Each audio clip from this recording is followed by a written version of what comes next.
अरे गुडली మన భారతదేశంలో చాలా సిటీస్ ఉన్నాయి. అందులో చాలా సిటీస్ అన్డెవలప్డ్గా ఉన్నాయి. ఈ అన్డెవలప్మెంట్ని మనం తొలగించడానికి కొన్ని స్టెప్స్ తీసుకుంటున్నాం. అందులోనే ఒక భాగం ఈ సోలార్ ఈవీ ఛార్జింగ్ స్టేషన్. ఈ ఈవీ ఛార్జింగ్ స్టేషన్ అనేది సోలార్ ఎనర్జీని గెయిన్ చేసుకొని ఎలక్ట్రికల్ వెహికల్స్కి పవర్ సప్లై చేస్తుంది, ఛార్జ్ పవర్.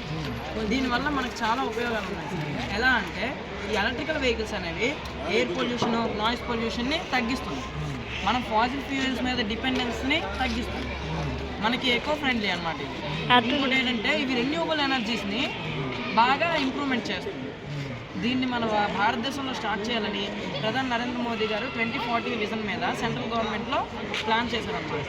దీన్ని అభివృద్ధి చేయడానికి మన భారతదేశంలో ఎక్కడికక్కడే ఈవీ ఛార్జింగ్ స్టేషన్స్ అనేవి పెట్టాలని, దాంట్లోని ఒక కస్టమర్కి అయిన దాంట్లో 75% గవర్నమెంట్ సబ్సిడీ ఇవ్వాలని ఆలోచిస్తుంది. ఇది మన సోలార్ ఎనర్జీ యొక్క ప్రాజెక్ట్ అనమాట. ఇది టెర్రస్ ఫార్మింగ్. ప్రతి ఊర్లోనే అంటే ప్రతి ఇంటికాడ మొక్కలు పెంచుకునేటప్పుడు మట్టి కుండల్లో మొక్కలు పెంచుతారు. అది ఇంటికి చాలా హామ్ అనమాట. ఎలా అంటే మట్టి నుండి వాటర్ కిందకు వచ్చేసి స్లాబ్ మీద పడుతుంది. కానీ ఇది అలా కాదు. ఈ పైపింగ్ సిస్టమ్ ద్వారా మనం హోల్స్ పెట్టుకొని దాంట్లో ప్లాంటేషన్ చేస్తాం. పెద్ద పెద్ద పంటలు కాకపోయినా చిన్న చిన్న పంటలు అంటే chilli, coriander, spinach, linseeds, mustards ఇట్లాంటి చిన్న చిన్న పంటలన్నీ మనం పెంచుకోవచ్చు అనమాట. ఈ చిన్న చిన్న పంటల వల్ల మనకి మెయిన్లీ సిటీస్లోని పొల్యూషన్ రెడ్యూస్ అవుతుంది. ఇప్పుడు మనం మాటలు వినబడతాయి అన్నట్ట. ఇది సోలార్ ప్యానల్ అనమాట. ఈ సోలార్ ప్యానల్ అనేది సన్ ఎనర్జీని గెయిన్ చేసుకొని ఎనర్జీని ఇస్తూ ఉంటుందన్నమాట. ఈ ఎనర్జీని మనం ఈ బ్యాటరీలో స్టోర్ చేసుకుంటాం. అది 1 minute 20 watts అనేది సప్లై చేస్తుంది.